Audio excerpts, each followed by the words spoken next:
অগ্নিদগ্ধ রোগী আসলে একটা ইমার্জেন্সি রোগী। হ্যাঁ, ইমার্জেন্সি রোগী চিকিৎসার একটা প্রোটোকল আছে, যেখানে সর্বাগ্রে প্রাধান্য দেওয়া হয় হচ্ছে শ্বাসনালীকে সচল রাখা, দ্যাট ইজ শ্বাসনালীটা প্যাডেন্ট আছে কিনা এই জন্য। মাইলস্টোনের যে ঘটনাটা ঘটছে, এয়ারক্রাফট ক্রাশে যে হিট তৈরি হয় ওটা হিউজ অ্যামাউন্টের হিট, যে হাউসহোল্ড যেগুলো হয় 100 ডিগ্রি 110 ডিগ্রি সেলসিয়াস সেরকম কিন্তু না, এখানে প্রায় 1000-এর উপরে ডিগ্রি সেলসিয়াস টেম্পারেচার তৈরি হয়। সুতরাং এখানে ম্যাক্সিমামই যারা ইমিডিয়েটলি এফেক্টেড হয়েছে তাদের ডিপ বার্ন এবং এক্সটেন্সিভ পার্সেন্টেজ হওয়ার কথা। সেক্ষেত্রে অনেক সময় দেখা যায় এই যে আগুনের যে ঝলকটা হয় তাতে ফ্লেম বার্ন বলি আমরা। ফ্লেম বার্নে যেটা হয় যে নেজাল মিউকোসা, নাকের ভিতরে মুখের ভিতরের যে কাভারিং আছে সেগুলো নষ্ট হয়ে যায়, প্লাস এই গরমটা আরও ভিতরে যে শ্বাসনালী ফুসফুস পর্যন্ত এফেক্ট করে। হ্যাঁ, তো এদের ক্ষেত্রে শুরুতে হয়তো শ্বাসনালীটা বন্ধ হয় না, বাট এদেরকে পরবর্তীতে ওখানে ইডিমা হয়। হ্যাঁ, ইডিমা মানে হচ্ছে ফুলে যায়। আমরা যে বাইরে দেখি ফুলে যায়, এরকম ভিতরেও ফুলে দেখা যায় শ্বাসনালীটা বন্ধ হয়ে যায়। সেজন্য প্রাথমিকভাবে এদের শ্বাসনালী বন্ধ না হইলেও এটাকে বলে প্রোফাইল্যাকটিক, মানে শ্বাসনালী বন্ধ হওয়ার আগেই আর্টিফিশিয়াল কৃত্রিম শ্বাসনালী প্রয়োগ করা হয়, যেটাকে এন্ডোট্রাকিয়াল টিউব বলে। সুতরাং এটা দিয়ে তার শ্বাসনালীটাকে সচল রাখা হয়। আর যাদেরকে এন্ডোট্রাকিয়াল ইন্টিউবেট দিতে হয় তাদের ডেফিনেটলি ভেন্টিলেশনেও দিতে হয়, কারণ এটা যথেষ্ট পেইনফুল প্রসিডিওর বা রোগীর জন্য কষ্টকর, তখন তাকে ভেন্টিলেশনে নিয়ে যেতে হয়। তো যারা আসলে হাসপাতালে ভর্তি হয়েছে ওইখানে, আমি পুরো পিকচারটা যদিও জানি না, কিন্তু যাদের এই ধরনের সমস্যা আছে, ফ্লেম বার্ন বা যে নাসিকা মুখ গহ্বরে বার্ন, তাদেরকে তো এইভাবে শ্বাসনালীটা তাদের প্যাটার্ন রাখতে হবে। এটা হচ্ছে 1 নম্বর প্রোটোকল। নেক্সট আসে হচ্ছে শ্বাসনালী একটা, আরেকটা হচ্ছে ফুসফুস। আমরা যে শ্বাস নেই সেটা কিন্তু একটা আলাদা প্রক্রিয়া। হ্যাঁ, এই যে আমাদের বুকের অংশ ফুলে আবার বন্ধ হয়, তো পুরাটা যদি ডিপ বার্ন এবং পুরা সার্কামফারেন্সের বার্ন হয় তখন কিন্তু এটা টাইট হয়ে যায়, আমরা শ্বাস টানলেও নিতে পারি না। তখন আবার সেই আগের মতো এন্ডোট্রাকিয়াল ইন্টিউবেট দিয়ে ভেন্টিলেশনে দিতে হয়, প্লাস ছোটো ছোটো কিছু সার্জারিও করতে হয়। হ্যাঁ, এগুলো কিন্তু মূল বার্নের চিকিৎসা না, এগুলো হচ্ছে রোগীকে বাঁচিয়ে রাখার জন্য তাৎক্ষণিক কিছু চিকিৎসা। তারপরে হচ্ছে বার্নে প্রচুর ফ্লুইড বা পানি, শুধু পানি বলাটা ঠিক হবে না, ফ্লুইড বের হয়ে যায় শরীর থেকে। আমাদের শরীরে যে কাভারিং আছে চামড়ার, এটাকে বলে এপিডার্মিস, এটা যখন পুড়ে যায় তখন এখান থেকে পানি ইভাপোরেট হয়। সেই সঙ্গে দেখবেন যে আপনি যদি ছোটোখাটো পোড়া রোগী দেখেন যে কিছু ঘন তরল পদার্থ থাকে, সেটা হচ্ছে প্রোটিন, অ্যালবুমিন। হ্যাঁ, এগুলোও লস হয় এখান থেকে। এবং পার্সেন্টেজ অফ সারফেস এরিয়া বা কতটুকু পুড়েছে তার উপর ডিপেন্ড করে আসলে ফ্লুইড লসটা ডিটারমাইন করা হয়। সুতরাং তাদেরকে ইমিডিয়েটলি ফ্লুইডও দিতে হয়। হ্যাঁ, ব্লাড ইমিডিয়েট আসলে লাগে না। হ্যাঁ, দেখলাম যে অনেকে ব্লাড দেওয়ার জন্য ভিড় করছে, কিন্তু ব্লাড ইমিডিয়েটলি লাগে না, কারণ ওই সময় ফ্লুইড লস হয়ে তার ব্লাড আরও কনসেন্ট্রেটেড হয়ে যায়।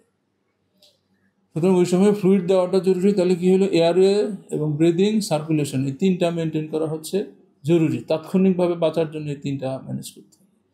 তারপরে আসবে হচ্ছে কতটুকু পড়লো, সেখানে অ্যান্টিবায়োটিক দিবে, ড্রেসিং করবে, কতদিন ভর্তি থাকতে হবে। আরেকটা জিনিস হলো, এদের কিন্তু অক্সিজেন ডিমান্ড প্রচুর বেড়ে যায় 1, আর 2 হলো যেহেতু লাংসে ইডিমা হয় বা পানি জমে।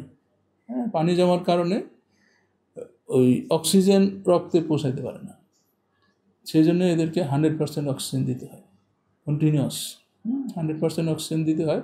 কখনো কখনো প্রেশার চেম্বারে দিয়েও কিন্তু 100% অক্সিজেন দেওয়া হয়, যেটা আমাদের বার্ন হসপিটালে আছে, শুধু আর কোথাও নাই।